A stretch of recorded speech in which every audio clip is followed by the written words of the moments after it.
A dense mist clung to the jungle, shrouding it in an eerie silence. The sun barely pierced through the thick canopy, casting long, twisted shadows on the forest floor. For years the jungle had been off-limits, a place whispered about in the nearby villages. People entered, but they never returned. Legends spoke of ancient curses, unseen predators, and webs spun by something far worse than any spider. Come on, we've made it this far. Alex, the leader, called out. He was an experienced explorer, always looking for the next challenge, something to write about and boast of. Behind him followed his childhood friend, Emma, her eyes wide with excitement and caution. Joining them were Chris, a thrill-seeker with a constant grin, Sarah, a scientist driven by curiosity, and Nathan, the quiet one, the one who listened to the silence with an uneasy expression.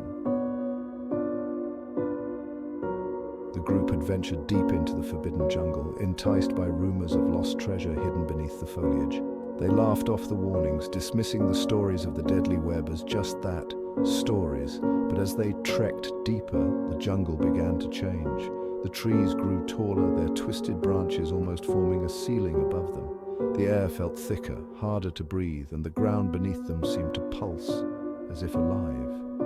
Strange sounds echoed in the distance, skittering, clicking noises that sent shivers down their spines. I don't like this. We should turn back. We've come too far to go back now. We'll be legends when we find the treasure. But Sarah had stopped too, crouching to examine something on the ground. Guys, look at this. She pointed to a strange web-like substance covering the leaves. It was thicker than any spider web, almost metallic in appearance, and it glistened in the dim light. Weird. Feels almost like wire. Emma, standing close by, noticed something even more disturbing. Bones. Human bones entangled in the web as if someone or something had been caught and couldn't escape. Guys, I think we need to go. Emma whispered, her voice shaking, but it was too late. A sharp clicking sound echoed from above. The group looked up to see massive webs crisscrossing between the trees, stretching out like a deadly net. Out of the shadows emerged creatures, half hidden in the mist, but their eyes glowed with a cold, predatory light. They moved with unnatural speed, scuttling along the web like grotesque, oversized spiders. Their bodies were humanoid, but twisted and covered in coarse hair, with elongated limbs and sharp, glistening claws. They're coming. Chris shouted as one of the creatures lunged toward him.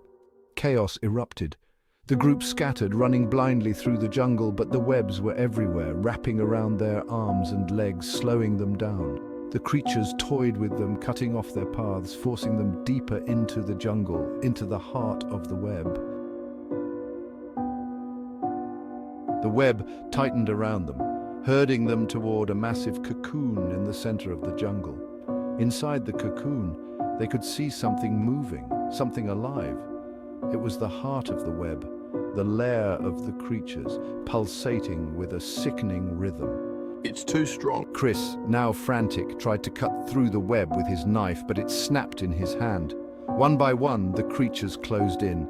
Emma felt the cold grip of one around her ankle, dragging her toward the cocoon. She kicked and screamed, but it was no use. The last thing she saw before the darkness consumed her was Alex, standing, frozen in place, staring in horror at the massive figure emerging from the cocoon. It wasn't just a creature, it was the source of the legend, the true monster of the deadly web. It stood taller than any human, its eyes glowing red, its body a grotesque amalgamation of human and spider, with long, sharp appendages glistening with blood. Alex barely had time to react before it lunged at him, wrapping him in its web, cocooning him like the others.